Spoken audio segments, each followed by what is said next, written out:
we're back for game number 2 of this best of 3, our closing series of our first weekend here at the Curse Invitational, powered by Alienware. NaVi taking on Evil Geniuses. NaVi. Yeah, Skywrath Mage making a storm onto the scene, especially in the capable hands of Dindy, as he dominated mid lane and rolled that up into a command performance that gave NaVi a Game 1 win in just 30 minutes. Evil Geniuses, I love it. Why would you not? Why would you not? EG says, screw it, take Wisp, I don't care, we're getting rid of the Skywrath Mage. I'm AC, joined by Merlinian. I'll tell you what, man, again, we touched on it in our last game, and you and I have talked about it personally.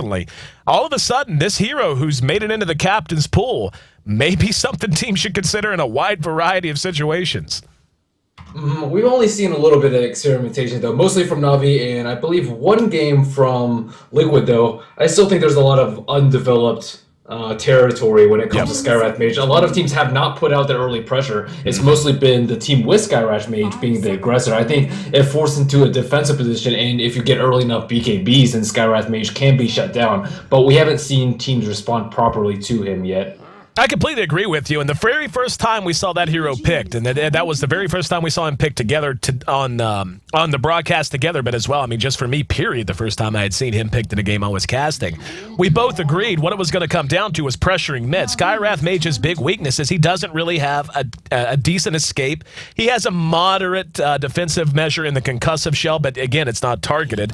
Just goes on a target that's closest to him, so it's not really reliable. And if you don't put pressure on that hero, allow him to just sit and spam heroes out of mid lane, this is what you get. A very impressive Game 1 win. But that game's behind us. Looking ahead now to game number 2. Wisp and Bad Rider banned out by NaVi. Skywrath Mage and the Lifestealer taken out by EG. NaVi's going to pick up the Keeper of the Light. We'll see if they want to grab the Phantom Lancer or go in a different direction. Magnus, though, the first pick from EG.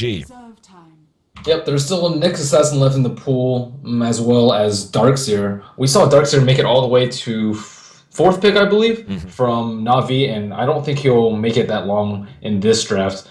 Keeper of the Light opens up very many options for NaVi, though PL, as you said, and it just makes a triple lane so strong. Magnus also opens up a lot of heroes for Evil Geniuses. They could run PL if they want. I've seen teams pick PL in response, sort of a deny pick, but it doesn't work too poorly with Magnus and her team.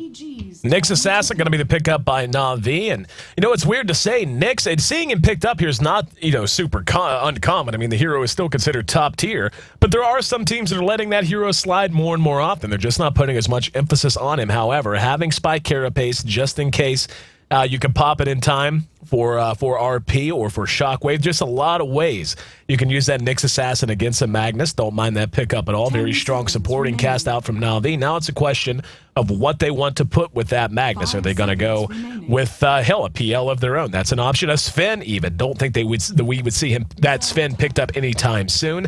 But that is something EG ran way back in the day and continues to run. I saw them run Sven twice, if I'm not mistaken, in the G1 Western qualifier. And I know I saw them run it once because he was just chopping entire teams in half because it was like an 80-minute game or something silly, and he had a completely full inventory. But the options are there now. EG gonna have Demon on Magnus almost certainly. Demon has to bounce back, and Demon normally he's a very resilient player. I don't think he's gonna be too shook up, but I mean, on a stage this big, knowing you have this many viewers watching, he had a really, really awful performance in game number 1. Tell me, as a former professional player, Merlini, how do you shake that off? What is your mindset coming into another game when you have a horrible start like that? I think that sort of thing is more for players who are newer to a team. For example, if like Synderen had recently come back and joined Mouse and had a really poor performance, I think that would shake him up a lot more than a veteran such as Demon. Demon has been around the scene for a very long time, like at least 5 years, even extending back into the Dota 1 days. Shadow Demon and Nature's Prophet are gonna be... And as a professional player, you're always going to have bad games. Everybody has bad games, even I believe we had some audio desync there. But yeah, next picks are Nature's Prophet and Shadow Demon. And yeah, as a veteran player, you're always going to have bad games. Even all the players on NaVi have bad games. And the longer you play, you're just like, well, you just have out games. It's not a big deal. I'm sure he'll be able to shrug it off and bounce back with his very vast experience of Dota. Sorry about that. There was a little bit of an audio desync there, and it's an unfortunate artifact of some of the protective measures we have to take now so far as VPNs go. It does cause a desync once in a while whenever I'm on voice over IP, but either way, I appreciate that insight, Merlin. I'm sure the viewers do too. I mean, whenever you look at it, it's hard to put yourself in that situation, but it's a very good point. The fact that Demon is with the squad, I mean, Demon has been a part of EG for quite some time now, and going to be able to shake that off a lot easier than, say a Bambo would be a good example. And the newest addition, I guess, is kind of what you're driving at whenever you're trying to earn a name and find your stability within a brand new team or once you've returned to competitive play. Much more difficult to shake something. Especially being on an online tournament, it's much easier. If you're like in a crowd, a lot of people get stage fright and really nervous, especially if it's their first lane. Especially, I mean, it's very common for people to get nervous, especially with the crowd and you being on the big screen and stuff. But when you're in the confines of your own home and you're with your team on raid call or Ventrilo or Skype or whatever it may be, you're really just in the zone and really in the comfort zone of your team. And of course, it's kind of on them to pick you up and help you bounce back from a game. But the most important thing is to identify mistakes from the last game and try and correct them. I don't think he necessarily played poorly. I think it was just a lot of pressure from NaVi, a lot of pressure from the Chen, and just a relatively bad start and not so good of a matchup. Like, Puck just gets demolished by silences. I think they had somewhat of the right idea. Oh, okay, I can phase shift a lot of the arcane bolts early so I can try kind of keep up in the HP war. But at the same time, you have this really devastating high HP nuke combo coupled with a silence, and that is just really bad news for Puck. Like, as soon as most people pick up Orchid, Puck just dies all the time, and with just a skill silence that's going to happen from like level 2, it's just going to be even more devastating. So I think they have to rethink their picks and just have a better solution for Skywrath Mage. It might seem like it works well on paper, the phase shift, but apparently it did not work out at all. So instead of trying to theory craft and find another solution for Skywrath Mage, they're just going to ban it, move on to the next game, and worry and stick to what they know, which is Magnus. We see them use Magnus all the time. Very stable hero in the past few months, and they play very well with the Magnus lineup. NaVi rounding out their front three with that Alchemist pickup. And this is something we've seen NaVi do before. I saw them do it in G1, and now we're going to see them do it. I want to say they did this against QPad, too. Pick up the Alchemist. You've already got a very offensive support in Nyx Assassin. Keeper of the Light can be played equally viably as offensive or defensive support depending on how you want to do it. But if you can get the Alchemist off to a good start, he can just rush out a Shadow Blade. And coping with an Alchemist with an early Shadow Blade is so damn hard. The power of Unstable Concoction really is often underestimated. And they even have the potential to offensively tri-lane with these front three if they really want to. Alchemist can work in that role depending on how confident you are against whatever carry is going to be picked up. And we can see NaVi taking out carries that could be trouble, taking out the PL, taking out the gyrocopter. We'll see what they want to bring out next. EG though, just trying to take away mid heroes. They don't want to get Dindy in a comfort zone at all.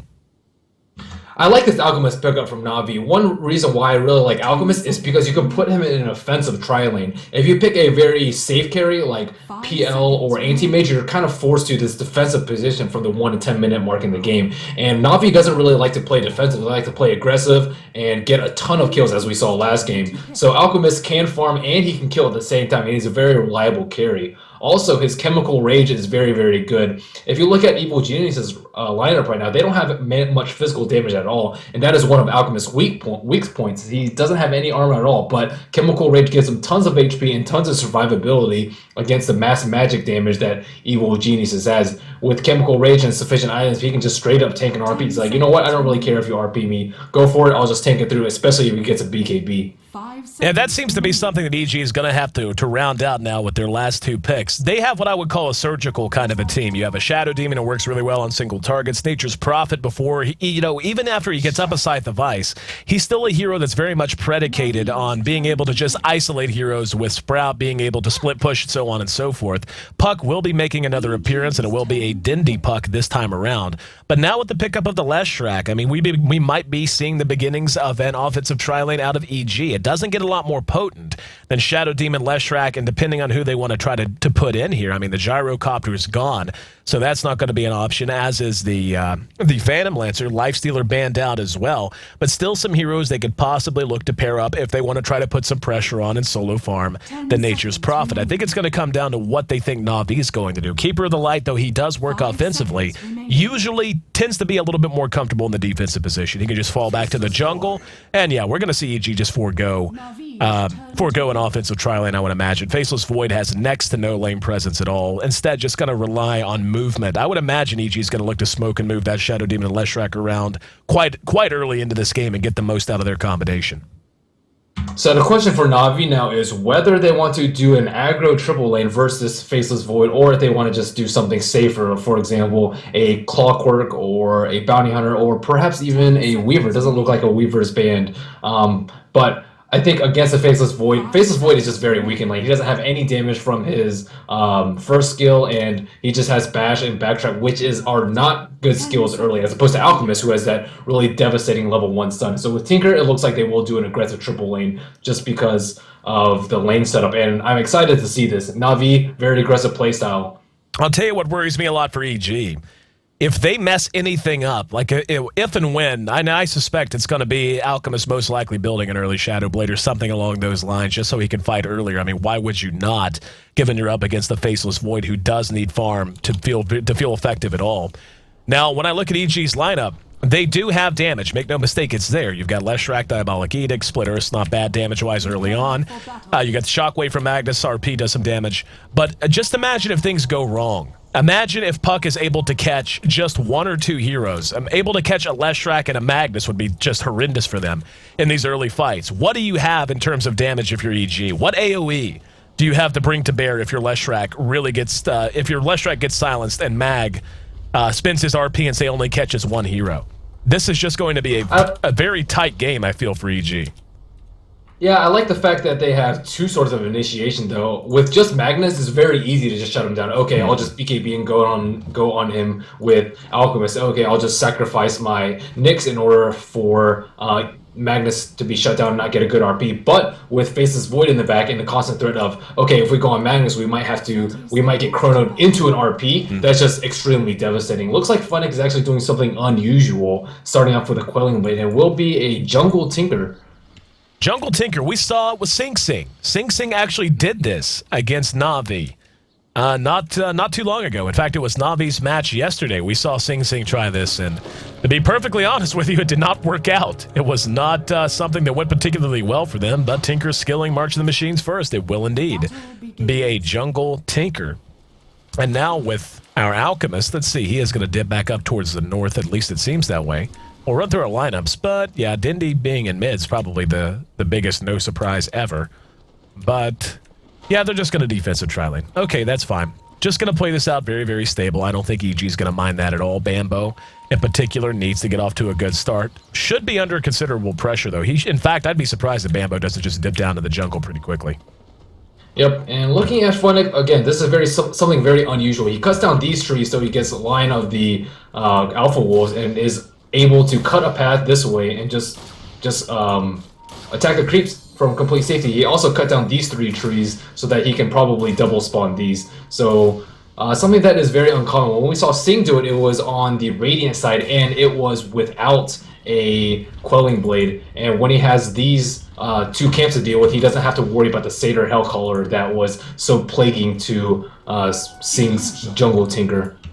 Very effective way to go about this. And yeah, like you said, Sing Sing, this was not the way he went about it. He just kind of march spammed for the most part, but very nice usage of the mechanics of the game. He does have a stack on that easy cam now. Going to go ahead and spin March of the Machines. Very well done. Now he's going to be able to pull the medium camp into it. Very, very cool. Nice to see Funnick expanding his horizons a little bit. While everything seems quiet, how about we go ahead and take a run through our lineup, see who's handling who. Shadow Demon going to be played by Fear once again. We're going to have Void farmed up by Jo. Jo more or less has taken over the full-time carry role. For a while, they were experimenting with Demon, but Jo for the most part is the hard carry now for EG. Magnus going to be played by Demon and Min, no surprise at all. Bambo setting up shop in the off lane with the Prophet, likely to see him dip into the jungle before long. And Beatiz will be playing on our Leshrac on the other side of the river. Puppy, the captain, going to be on Keeper of the Light this time around.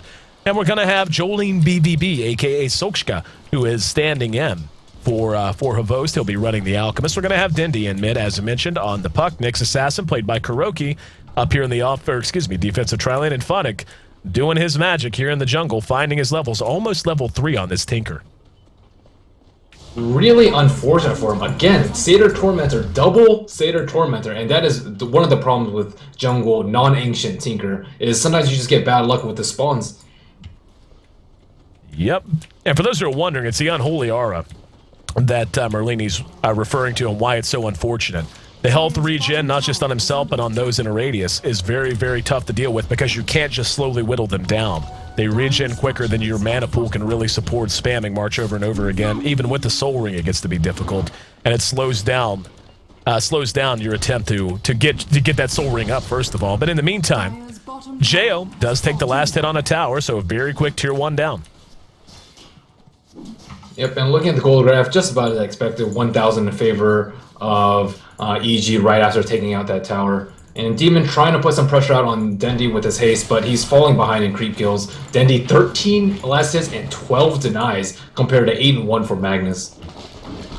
And right now, Dendi's just playing good Dota, man. He played great, but yeah, I'm going to keep an eye on this. Just look at how quickly these satyrs regen. And you can see, I mean, Funnick's doing the best he can. He actually grabbed a bottle instead of just pure out rushing a Soul Ring, so he does have that available to him. Might have to steal some Crow time or some Hexapus time, as the case may be, with NaVi running the sexy G1 courier. But as is, like you said, Dendi going to work here in mid. Havost is doing, Solskjaer filling in for Havost, doing quite a good job on the Alchemist. He's sitting at 19. Void, though, the big winner. Free farm, good farm if you're in Faceless Void shoes. He's sitting at 25. And it looks like Puppey will be coming to assist him with the creep pooling. So a fairly good timing for Funnick's BOTs. I probably assume around the 9 to 10 minute mark is where it will happen if he continues to be farming uninterfered, which I kind of expect. Furion is not the best early ganker, especially when he's only level 3 without Sprout, and unable to get many levels because of the constant creep pulling by Kiroki and Puppey.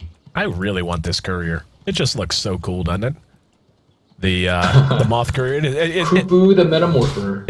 I'll tell you what it is. It's the light. It kind of just oozes light from its wings. You know what I mean? It's like that really warm orange color. I really, really wanted. Whoever designed that, I'm sure it's one of the famous people who did it. I will give you money for that. But back to actual Dota and not what pays the bills. Everything stays quiet so far. Not a whole lot of action. So at 5 minutes in, why don't you break it down for me, Merlini? Who's benefiting the most from the status quo so far? I think it is NaVi. They're gonna be able to put a lot of pressure on EG with his early BOTs. They will not let Void free farm into like the 25-30 minute mark like we see happen sometimes. And they always have to worry about this Alchemist. Alchemist with 3 points up in Grieval's Greed. That's gonna be very problematic for them. Wow. He already has a 2,000 gold. Somehow. Wow, Dendi was right there. The courier was there. He had Demon dead to rights. He actually went in. The Waning Rift was just a little bit short, and he missed with an auto attack before he Waning Rifted on a Magnus that had 10 HP. In the meantime, Bambo locked in. He's going to try to TP away, and using the treants to block his way in. They do get it off, and he doesn't make it home. Kuro continuing to do damage. Here's Fear, though, and Kuro's actually taking damage quicker than he can deal it. The Alchemist had to bail, and First Blood's going to go to Fear. Big plays from Bambo. He had his little treant line right here blocking him in, so they couldn't get to him. Vision was blocked as well. They did manage to finally get to him and prevent the TP, but it bought just enough time for Fear to hook up and put First Blood on the board. Good start for EG. Good start indeed. That was just a nice play by Bambo. He almost fogged the Alchemist for the entire duration of his unstable concoction. And him stunning himself at a tower will be very devastating. We see a regen rune top picked up by Dendi, and Dendi is 1 full level ahead of Magnus, and you usually don't see this lopsided of a matchup in the middle, but Demon unable to even skill RP 6 minutes in. Demon should be further behind. He was dead to rights, and Dendi just messed up and attacked the courier instead of instead of Demon. As is, though, 1-0. EG gets on the board. They're looking to get another kill, and Puppey might be in the wrong place at the wrong time. Beat is in position. Well shot with the split earth. That's another kill going their way. Make it 2-0. So EG, and this is this is what I was talking about. I mentioned during the draft that seeing these heroes and seeing that they obviously weren't going to be running in an offensive tri-lane, this was going to have to be an early game goal, and they've certainly lived up to it, moving these 2 heroes under smoke, trying to make things happen on the map. Looks like Kiroki is sitting mid behind Dendi, trying to look for a kill on Demon. He's at full HP, though, with RP up and running. In the meantime, Jo finds his farm. He's still atop the CS board. Alchemist, though, right there with him. And Alchemist has max Goblin's Greed, by the way. So Solskjaer wasting no time. Sometimes you'll see some hybrid builds just to make sure that if there is rotation, you have the ability to fight. Not going to be the case. And excuse me, it's Greevil's Greed. I'll try to someday teach myself to call it by the right name. But Greevil's Greed maxed out. We'll take a look. Yeah, the gold per minute, he is right there with him. Just 10 GPM behind him. So Jo still in really good shape. But at the same time, you have to worry about an Alchemist. And, my question is, okay, I'll ask you. If you're in Jo's shoes, how are you thinking of building here? He's already got his treads up. He has a Ring of Health up. I mean, Ring of Health would be an obvious start towards a Battle Fury. Do you think that's a necessary item, or do you think there's something more high value you can get for the cash? As you said before, they are lacking damage. They don't really have any hugely disruptive ultimates, no THD in this game, and no Skywrath Mage Fallout with the RP, so they really do need the damage. And Battle Fury with Empower is going to be exactly the type of follow-up they need to 2 or 3 man RPs if they want to wipe Na'Vi in a team fight. See, and I agree with you, and the reason I asked you is I'm 100% behind the idea, and yeah, it will be a Battle Fury coming out first, as he has added the Void Stone to make a Perseverance. But to me, at this stage, what I worry about is he's going to have the damage, but will he have the attack speed? A Maelstrom first might have been an option, even a Midas for the attack speed and the chance to go a little bit more toe-to-toe in terms of late-game gold gain against an Alchemist. Mask of Madness, obviously, a very popular item on most Faceless Voids. And what I'm worried about when I look at Navi's lineup, they're going to have the ability to break this laning phase down probably pretty quickly. And I feel like there's going to be a timing window, and it will be, by the way, a Shadowblade pickup for Solskjaer. That's exactly what I suspected, just based on the way I'd seen Navi play this Alchemist before. They're going to look to fight early, and unless Jo has the right items in his inventory, I worry that the damage will be there, but the attack speed and therefore the DPS might be a bit lacking. I'm not completely sure if it's a Shadowblade. He did actually pick up a Ring of Health, which is quite unusual for Alchemists. Usually we see them rush Midases or rush Shadowblades, but the early Ring of Health may lead me to believe that he's going to go Battle Fury as well and just try and compete in the farming war. I do think it might be a better play for... Oop, I didn't miss a kill in the middle. Yep, me too, don't worry. I missed it as well as Puppy shows his face down there in mid. Now Bambo eating a little acid spray. But in the meantime, Na'Vi did make their way onto the board. Now, Puck has picked up the Blink Dagger, coming out just short of 10 minutes.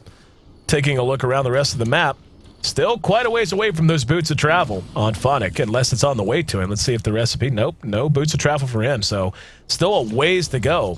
But he will have them up. He opted for a Soul Ring first, which is not terribly uncommon. Unfortunately, there are no Ancient stats, just because bottom lane has been completely ditched. No one's been down there for the first 10 minutes of the game for Na'Vi. Jo now with 1,000 gold to go with his Perseverance, just continuing to free farm. And that's going to be the question, is what kind of a timing do they want to hit? It is going to be a Battle Fury build coming out of the Alchemist. The Ring of Health I don't think was in his inventory whenever I first spotted the Claymore. Then he added it, and as you rightly pointed out, that did compound things a little bit. But Battle Fury on both sides would seem to be the option. The gold per minute has actually gone in favor of him, and now Tinker's got to be careful. Phonic showing up with very little health. In the mid, we've got EG ready to pressure the tier 1. Puppy's there, using Illuminate to try and push this out. And Shockwave returning the favor. Edict doing good damage. The rest of Na'Vi spread out a bit. They're not going to be able to bring this tower down, at least for the moment. March of the Machine certainly going to help. At best, it looks like they're going to trade tier 1 for tier 1. I'm actually quite surprised at this Alchemist build. Black would not be proud of this no Midas Alchemist. Totally agree. Demon will be picked off by Dindy. Dindy engaged, came in, dropped the coil. The Waning Rift was a little off the mark, but in the end, forcing Demon to run away. He ate the Illuminate, and one auto attack from Puck locked him down. Back to Demon. He's got his Arc Boots up. That's going to delay his Blink Dagger a little bit longer. They do end up taking down the tier 1 top, and they did manage to save the tier 1 mid. So decent little turnaround. We're at 11 minutes 30 seconds into this game. The gold for the first time is actually dipped in favor of Na'Vi. The experience is in their favor as well. So Na'Vi just grinding it out. Yep, and this early Blink Dagger on Puck is going to cause a lot of problems. I agree with you in that they should start moving around the map and try and shut down EG. They have pretty weak early game just because Nature's Prophet already has Midas. He just has 750 HP Midas Basilius. He's very easy to kill, and Jo doesn't even have his Battle Fury complete yet. Back to this Alchemist, I hated to interrupt you if we just had that engagement, but I agree with your sentiment. It's a little weird, and I was hoping you could give me the insight that I'm lacking, apparently, but Battle Fury is... I can understand it. It's going to give you damage. I mean, the cleave's there. It helps you farm faster the same way it helps any hero. But you're freaking Alchemist, man. Do you really need a Battle Fury? Could that gold not be better spent on a Shadow Blade that's going to allow you to just juke around the map, make things happen for your whole team? But as is, he is on top in terms of GPM. The Void, as you mentioned, is slowing down a little bit. Does not even have his Claymore up. So like you said, still lacking the Battle Fury. We're 12 minutes in. And, at this point we can already see, and okay, never mind, EG was smoked up. And now Sentry goes down, now he's going to be disrupted. Beatus is there, Kuro's there as well. He's trying to engage, caught one, and now the Mana Burn does good damage. Alchemist does not have an ulti, but manages to TP away. There's the Carapace. Popped by Kuro, he will be skewered, so that will be one good return kill going the way of EG. I was just going to say that EG was looking to be bottled up right around this area on the mini-map. But just as I was going to open my big fat trap, they were smoked up and found themselves a kill. Nice plays.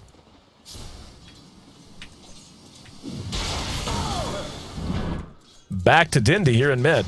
He's now picked up his staff. A nice sentry ward by Fear too. Absolutely. Absolutely. Oh, sorry, desync. Some audio desync there. It happens. It happens. But moving on, we're at 3-2. NaVi, I'm going to guess, is about to break even. Yeah, we're basically at 0 in both. I mean, technically one leads one leads the other. But we're so close to 0, it's irrelevant. As we approach 15 minutes now, Merlini, give me in 3 sentences a game plan for both sides. I think that NaVi has the lineup that they can actually try and shut down their early farm from Magnus, especially... Oh, wait, no, he has Blink. This changes things. Now that they have Blink, I think they should just continue to apply pressure. Tinker just got his BOTs, and I think both teams are looking to fight. Dendy might actually have a Dagon right now. Look at his items. Yeah, he has an old talisman. He had just built the Staff of Wizardry. That's on the inventory, or on the courier. So yeah, it is going to be a Dagon, it would seem. Saw the Staff of Wizardry picked up. I was thinking maybe something goofy like a Force Staff, just to give him that extra bit of mobility, extra bit of survivability, but looking for a little bit more damage out of the Shakespearean mid. But anyway, both teams, as you said, I agree. I think they both are ready to fight. They both want to fight. Demon is not a guy who likes to play a passive Magnus. It just ain't how he rolls. And as to smoke up. Moving up towards the Ancient stack, they're going to notice this. They should. And they're going to have to walk into March of the Machines. Funnick's going to be spotted out. They've got Kuro there to try and help. And there we go. Funnick going to be cleaned up. Here comes Jo, and they're going to be able to catch Kuro as well. He drops the Chronosphere. 2 kills going in their direction. And uncharacteristically, NaVi rather slow to react. Here we go. Alchemist is there, throws down the acid spray. Demon still has an RP if he wants to spend it. He may well have to. He will. Puppy locked down. In the meantime, the fight continues up to the north, and we're going to see Fear traded away. Shadow Demon and Fear both ended up dying. Saw a slight retreat to the south. Bambo unable to really join in the fight. Speaking of Shadow Blade, Bambo will be building one of his own. But the GPM stays in favor of the Alchemist. Couple of return kills by NaVi. Yeah, not bad play by them. Again, I think both of these teams are looking to play a little bit aggressive. They do have late game carries and they do have that insurance, but this, I don't think they're going to play like, let's say, Mouse usually does. Mouse usually just waits until, for example, yesterday when they had Alchemist, they just wait until he got 6 items and then just push and 1, and that's it. But that is not the playstyle for either EG or NaVi. Even though they do have late game insurance, they are going to look to apply pressure, especially now that Funnick recently got his BOTs. I think he's still going to try and farm his Blink though before you see some more action. 1,300 gold in his inventory right now. As you said, 1,300 gold, BOTs plus Soul Ring. And Puck did complete a Dagon, by the way, so Denty is going to be looking to do some damage. Going to have a 400 burst damage nuke out of his inventory. And now, Fear going to go ahead and spin the disruption. Dindy's there, and he's going to blink on him and silence him out. There's the Dagon. Oh, nice split earth, locked him down. And Fear bailed out by Beatiz in a big, big way. A beautiful shot on that split earth, definitely saving him, and not only saving him, but costing Dindy a death as well. Yeah, well played by Beatiz. Very clutch stun right there. And nice sentry ward by Fear. Again, these supports are just playing very, very well. Fear is managing to avoid deaths, placing sentries like where he needs, and farm around the map in relative safety. And again, this is just the experience of a really, really veteran support player. Only 2 deaths against a very aggressive lineup from Navi with a Dagon on a Blink Puck, a Nyx Assassin, and it's just, it's just really surprising to me how these supports can stay alive even with these huge firepower heroes on the side of Navi. Very, very close game. Less than 500 gold separating the 2 squads. Less than 1,000 experience separating the 2 squads. Alchemist, though, is getting quite large. He's got 3,200 gold in the bank. And we'll see what he wants to do with it, what he's going to spend it on. If you're in that Alchemist shoes, are you thinking something like a Radiance because you can get it out before 20, or do you have a better idea in mind? I'm scared of him just dying in the RP or a Chronosphere at this point. He doesn't have that much survivability. He doesn't have a Shadow Blade. I don't think Shadow Blade is that good of a pickup. It is normally, but they already have a lot of Sentry Wards around the map and in their inventory for Nyx Assassin, and Chronosphere also reveals it. So he might try and get a BKB. He does have 3950 gold right now, but I don't know. He just bought a BKB. Alchemist going for the survivability build. I very much agree with you. I hate Radiance. I think it's my least favorite item in the whole game. But in this case, he's got the gold to buy about anything he wants, and that's going to continue to be the case. We can see even though Jo has been largely uncontested and Alchemist has been contested a bit more, has been involved in a bit more action, he is nonetheless still ahead in net worth, still leading in terms of pure GPM. And EG now hooking up. Dindy was caught with the Demonic Purge. No TP going to complete from the Nature's Prophet, so he does stay safe at least for the moment. But now with NaVi, Kuro finding a little bit of gold of his own. And I'm a little surprised, and this is just good play from EG. We're seeing NaVi kind of play on their back foot a little bit. They're not playing nearly as aggressive as we saw in Game 1.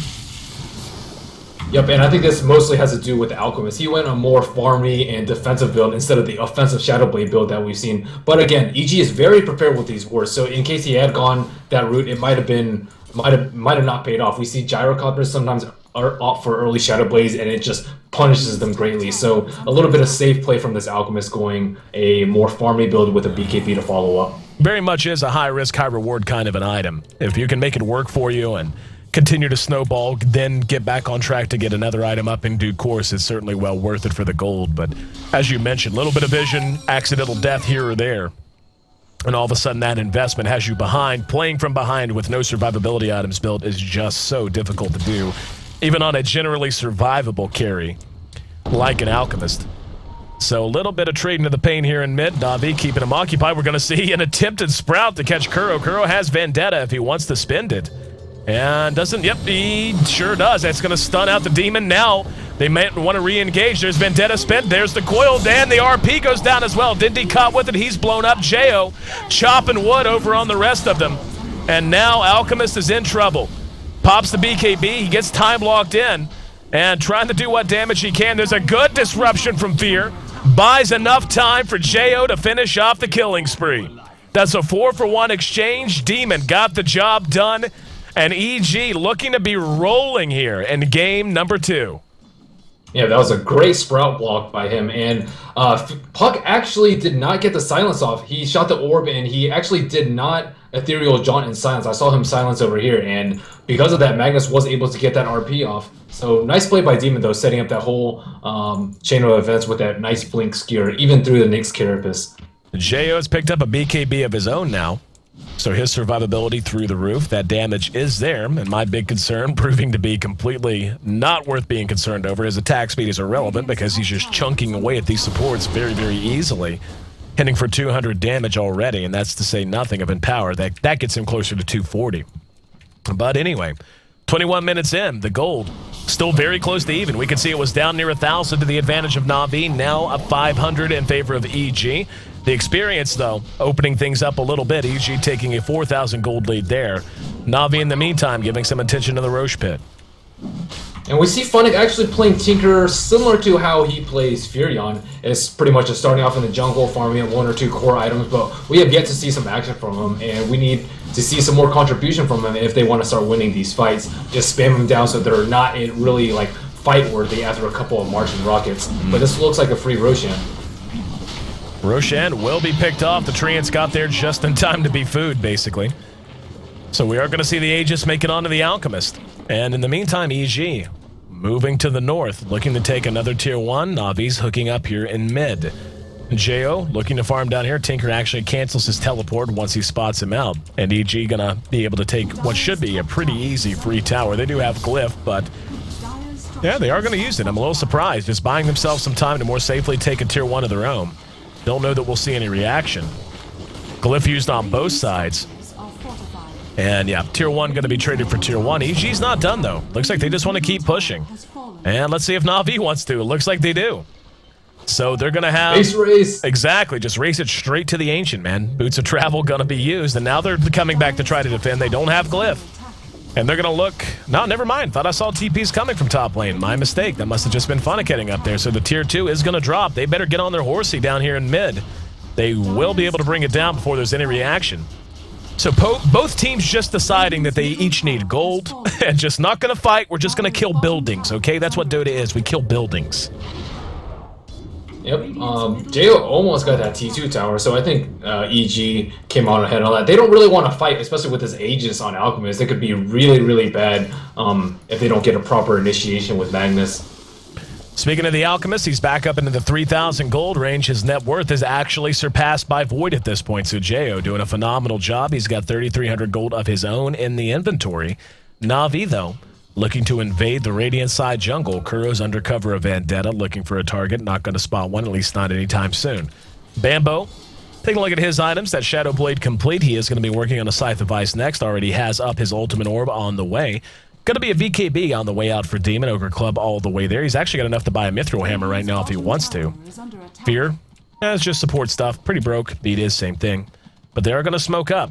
Very important smoke here. If they're able to catch NaVi sleeping at the wheel, they are pretty grouped up. So Demon going to be looking to make things happen with an RP. And they should be spotted out. Yep, there we go. They drop down the Sentry Ward immediately. The rest of NaVi hanging on the other side of the jungle down in the lane. They are going to be able to drop the tower. And there's Dindy. He's going to manage to catch Demon. The silence doesn't catch him again. So Demon able to skewer away. Dindy is really not doing the best job of those waning rifts. As you mentioned, it cost them big whenever he missed it before, and he just missed another one that would have secured a kill on on Demon. And bringing down Demon right now might be enough to make this push a lot easier to deal with, or much easier to execute, if nothing else. They do have that Aegis. Hyperstone has been picked up on the Alchemist. And Coil was not spent, thankfully. Looks like we're going to see Tinker bounce back to mid, as Bambo was there trying to split push as best as he could. And for now, NaVi just go into town in the jungle.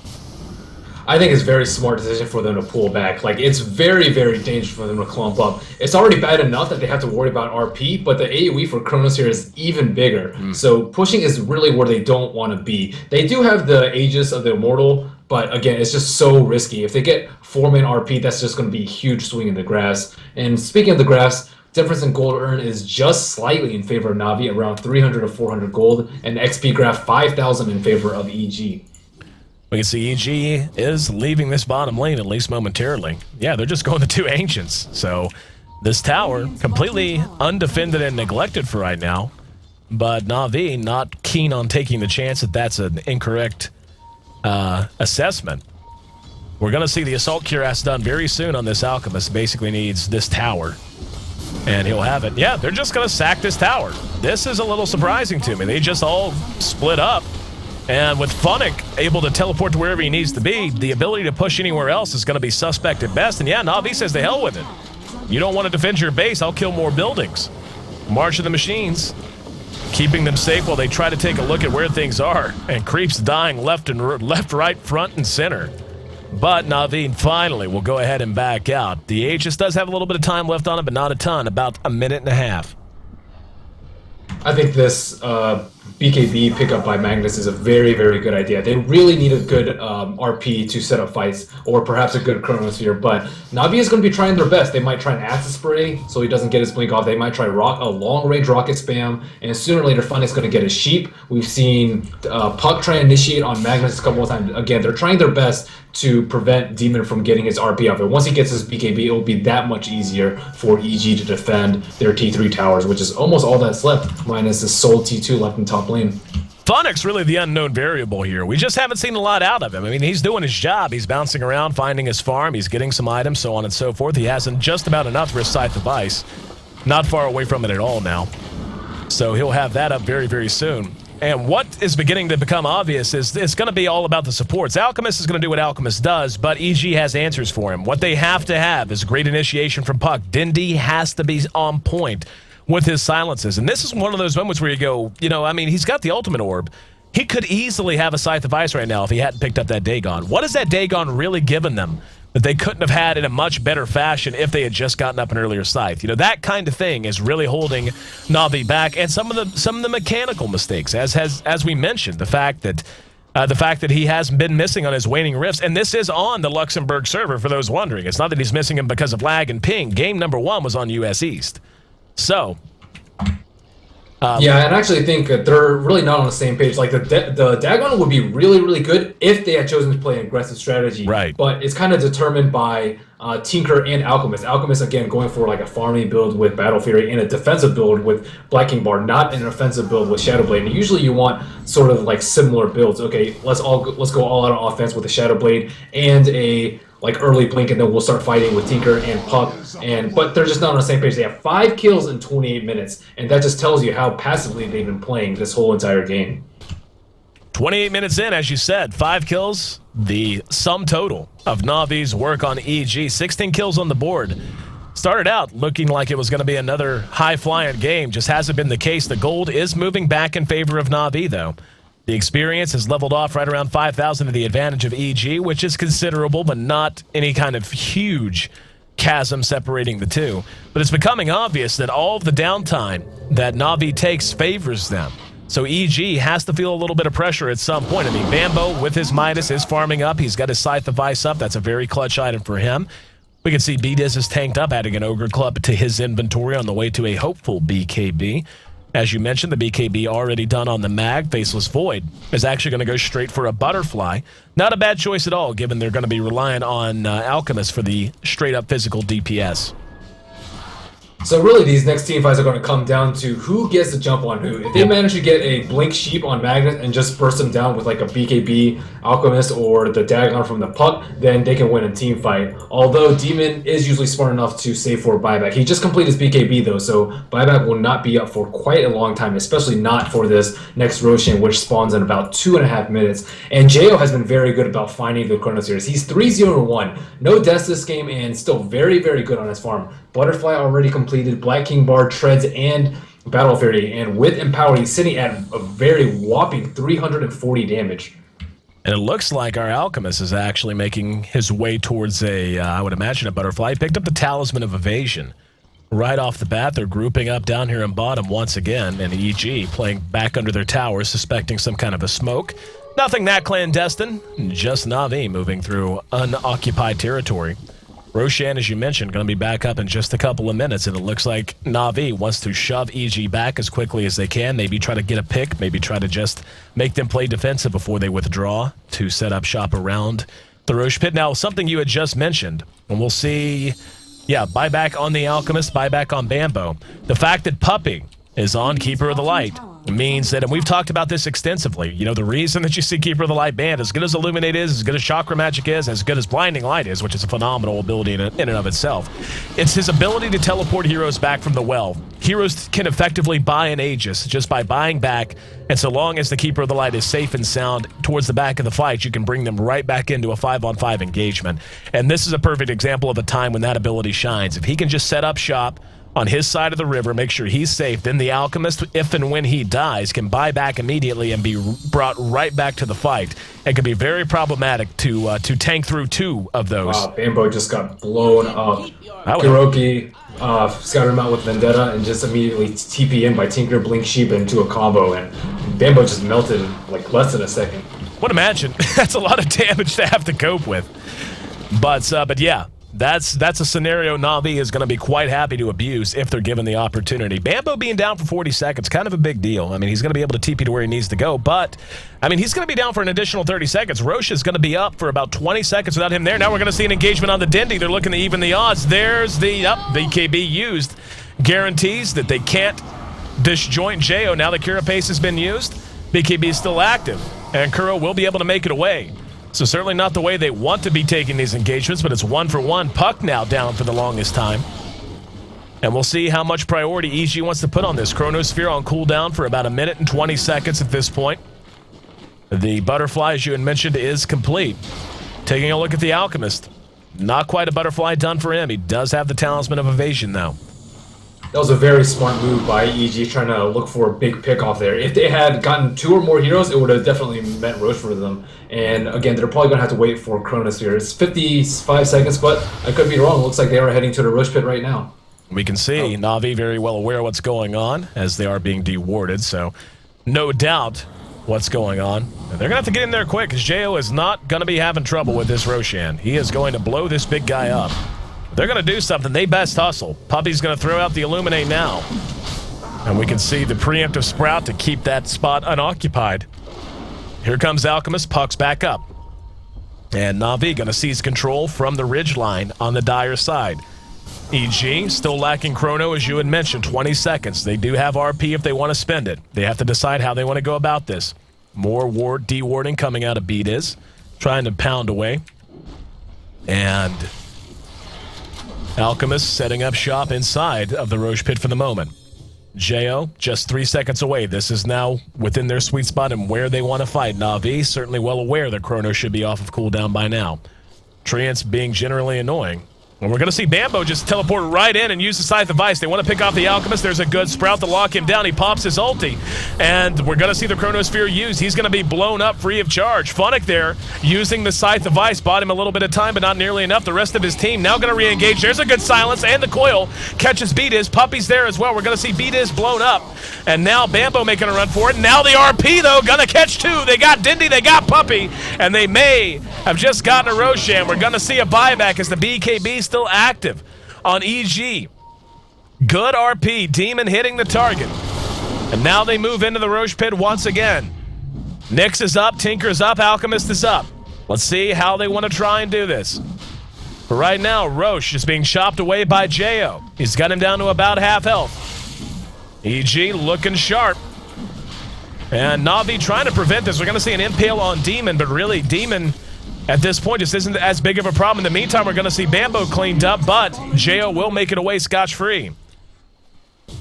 And yeah, he will not even be pursued. Thought for a second NaVi would try, but free Aegis, very well fought by EG.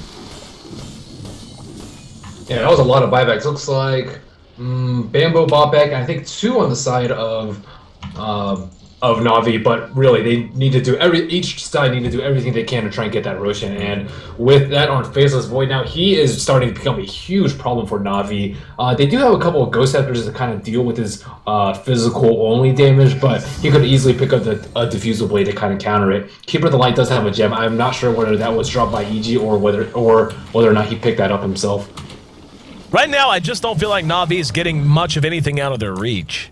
I mean, it seems like EG is constantly getting the jump on them, and it's almost never the opposite. And in a game like this, I mean, you really summed it up. It's the truth. Whoever gets a jump on who is going to be at a huge advantage. This is what they need to do. Now we're going to have Demon there, and we're going to see the Chronosphere used again.